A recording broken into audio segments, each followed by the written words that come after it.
बिस्मिल्लाहिर्रहमानिर्रहीम। जी, आज की इस क्लास में हम HTML फॉर्मेटिंग एलिमेंट्स के बारे में पढ़ेंगे।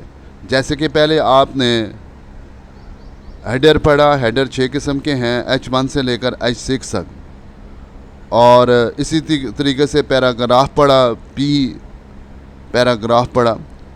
तो कोई भी डॉक्यूमेंट बनाने के लिए कुछ और चीज़ें भी ज़रूरी हैं। तो उसके लिए एक डेटा एलिमेंट जो है ना फॉर्मेटिंग में इस्तेमाल होगा, उसको स्ट्रंग कहा जाता है। स्ट्रंग, तो ये एंगुलर ब्रैकेट के अंदर इसको लिखेंगे स्ट्रंग को। इसका स्टार्ट होगा और एंड होगा, जिसको हम अहम मतन कहते हैं। देखें, जो भी हम कोई डॉक्यूमेंट्स बना रहे हैं उसमें कोई अहम चीज़ लिखना चाहते हैं तो उसको स्ट्रंग के साथ लिख देंगे। और आई जो है, आई के साथ इटालिक तिरछा मतन, मतलब जो अपने डॉक्यूमेंट्स के अंदर तिरछी चीज़ लिखना चाहते हैं वो लिख देंगे। और इसी तरीके से ई एम जो है ना एम्फसाइज्ड टेक्स्ट जो है, तो हम किसी डॉक्यूमेंट लिखते हुए और उसको जो है ना हम ज़ोरदार मतन कहते हैं कि उस पे ज़ोर देना चाहते हैं और उसको जो है ना हम बताना चाहते हैं कि ये कोई ख़ास चीज़ है, तो ई एम के साथ लिखते हैं। और फिर है मार्क जो है निशान ज़दा मतन, कि किसी मतन को, किसी लफ्ज़ को और किसी जो है ना जुमले को, किसी सेंटेंस को हम जो है मार्क करना चाहते हैं तो मार्क से स्टार्ट करेंगे और मार्क पे एंड करेंगे। और अगर कोई डॉक्यूमेंट लिखते हुए उसके अंदर कुछ चीज़ संभाल करके लिखना चाहते हैं तो संभाल मतन के साथ, डेटा एलिमेंट के साथ लिख देंगे।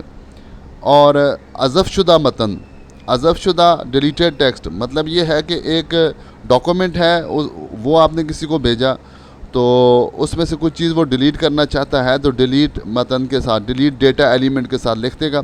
आपको पता चल जाएगा कि ये वो डिलीट करना चाहता है। और इसी तरीके से कुछ नई चीज़ उसमें इंसर्ट कर दी है तो दाखिल करदा मतन जो है, एक आपका अपना जो है ना वो डॉक्यूमेंट था, उसमें किसी ने उसको चेक किया और INS से दाखिल करदा मतन एक लिख दिया। तो इसकी हम प्रैक्टिस करते हैं। और नीचे जो है ना सब मतन जो है ना सबस्क्रिप्ट मतन है। तो सबस्क्रिप्ट मतन का मतलब ये है कि आप जो है किसी चीज़ को जैसे H2O लिखा जाता है, H2O लिखा जाता है, तो H के बाद 2 जो है ना सबस्क्रिप्ट है, तो सब के साथ लिखेंगे। और SUP सुपरस्क्रिप्ट मतन का मतलब ये है कि आप पावर में लिखना चाहते हैं, 3 के ऊपर 2 लिखना चाहते हैं तो सबसे लिखेंगे। तो ये अब कैसे होगा, तो देखें, इसको हम एक प्रोग्राम हमने लिखा है, उसमें ये सारी चीज़ें लिखी हैं। देखें जी, ये बोल्ड है, ये ब्लू कलर में आपको पहले बताया ये डेटा एलिमेंट होते हैं। और डेटा एलिमेंट जो है ना वो किसी भी लैंग्वेज के लिए वो उसका आर्डर होते हैं। तो ये आर्डर लगा रहे हैं B से और ये ख़त्म कर रहा है। ये ऊपर जो मैंने आपको बताया है, शायद पहले भी बताया है कि कमेंट्स लिखना चाहें, ये ऐसा आर्डर है कि ये जो है जब हम प्रोग्राम चलाएंगे तो वो सामने नहीं आएगा। ये हमारी मालूमात के लिए है कि कोई भी उसको प्रोग्राम को खोल के देखता है तो उसका पता चलेगा कि ये किस मकसद के लिए प्रोग्राम लिखा है। तो हमने इसको ये ब्रैकेट जो है एंगुलर ब्रैकेट से स्टार्ट करेंगे, फिर एक्सप्लेनेशन साइन लिखेंगे, 2 डैश लगा देंगे, आखिर में भी 2 डैश और एंगुलर। तो ये वो चीज़ है जिसको कमेंट्स कहा जाता है। तो ये देखें, हमने कंप्यूटर को आर्डर दिया है कि बी से आर्डर दिया है बोल्ड, यहाँ से इसके दरमियान तो कुछ भी आप अपना मतन लिख सकते हैं, ये बोल्ड कर देगा। और BR जो है ना ये ब्रेकअप करेगा इसको। और ये स्ट्रांग के साथ हमने इसको लिखा है, और ये इटालिक के साथ इसको लिखा है हमने। और ये जो है ना ज़ोरदार मतन एम्फसाइज टेक्स्ट के साथ लिखा है। ये देखें, ये मार्क के साथ इसको लिखा है, ये स्मॉलर टेक्स्ट के साथ लिख रहे हैं। ये डिलीटेड अज़फ़शुदा मतन कैसे लिखेंगे, ये देखें, इसको स्टार्ट कर रहे हैं, इसको एंड कर रहे हैं। और ये BR पे बता रहा हूँ कि ये लाइन को ब्रेक करेगा, बीच में एक लाइन इंसर्ट करेगा। तो ये इंसर्टेड मतन को ऐसे लिखा जाएगा, देखिएगा, INS के साथ। और ये सबस्क्रिप्ट टेक्स्ट को और सुपर सबस्क्रिप्ट टेक्स्ट को जो है लिखा जाएगा। तो इसको हमने सेव कर दिया डेटा एलिमेंट HTML के नाम के ऊपर, ये हमने इसको सेव किया हुआ है। और इसको जो सेव किया वो एक डायरेक्टरी के अंदर जो है ना उसको हमने सेव कर दिया है। और उसको अब उस डायरेक्टरी को हम चलाते हैं।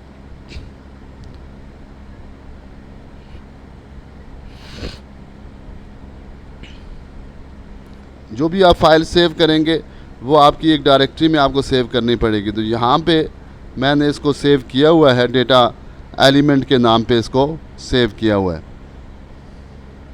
तो ये देखें जी, इसको जब हमने ये रन किया, उसको डबल क्लिक हमने कर दिया, इसको थोड़ा सा मैं बड़ा करता हूँ कि आपको नज़र आए।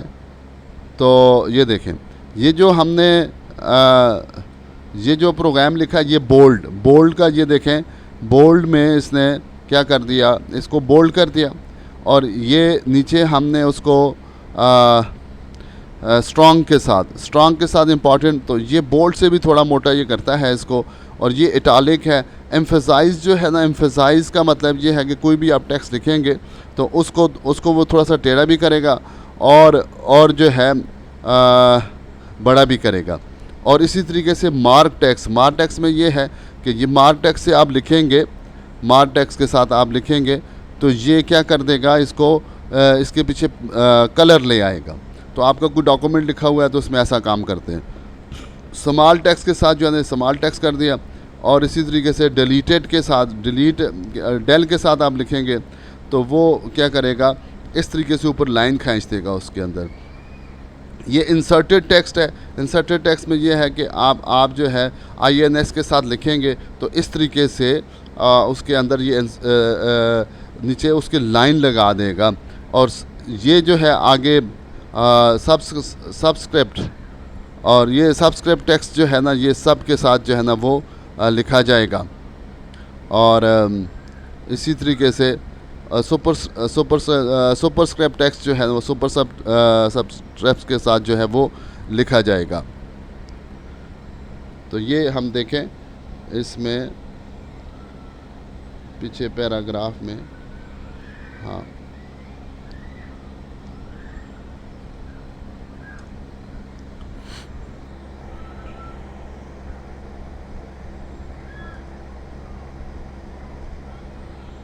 ये नॉर्मल टेक्स्ट लिखा है और उसके दरमियान में सुपर टेक्स्ट हमने लिख दिया है। ये पैराग्राफ को हम सेव करते हैं।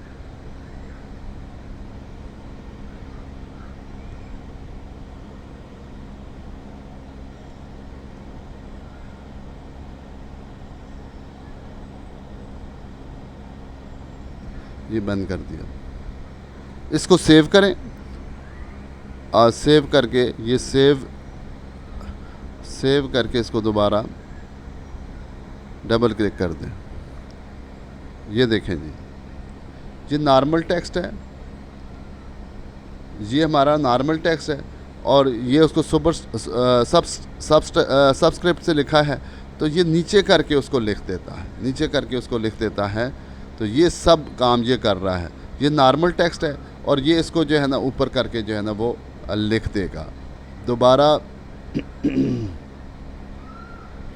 इसमें जाते हैं।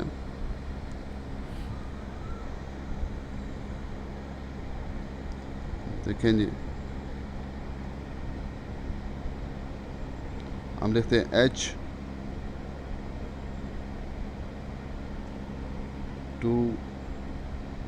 इधर आगे O लिखते हैं और यहाँ पे ये 3 लिखते हैं।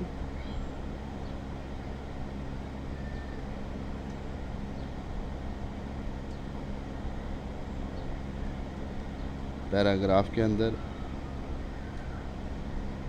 ये 3 लिख दिया और इसमें हम 2 लिखते हैं। ये सुपरस्क्रिप्ट। इसको सेव कर दें। अब दोबारा इसको रन करें, डबल क्लिक करें तो देखें H2O लिखने के लिए देखें H2O, H के बाद जो है ना हमने SUB लिखा और ये लिखा गया। और 3 के ऊपर जो है ना हम ऊपर लिखना चाहते हैं तो SUP के साथ जो है ना ऊपर हम लिख देंगे। तो आज के इस सबक में हमने ये देखा कि जी जो फॉर्मेटिंग एलिमेंट्स हैं वो स्ट्रॉन्ग क्या काम करता है और इसी तरीके से आई क्या काम करता है, EM क्या काम कर रहा है, मार्क क्या काम कर रहा है, स्मॉल क्या काम कर रहा है, डेल क्या काम कर रहा है और INS जो है ना ये क्या काम करता है, ये कंप्यूटर को क्या ऑर्डर देता है और ये सब क्या काम करता है, और SUP सब जो है ना ये क्या काम करता है, तो ये आज आपने जो है ना वो देख लिया है। तो उम्मीद है कि आप उसकी समझ आ गई होगी, और अगर जो है आपको कोई मसला हो तो आप कमेंट्स कर सकते हैं, और कोई सजेशन देना चाहें तो वो भी दे सकते हैं। जज़ाकल्लाह।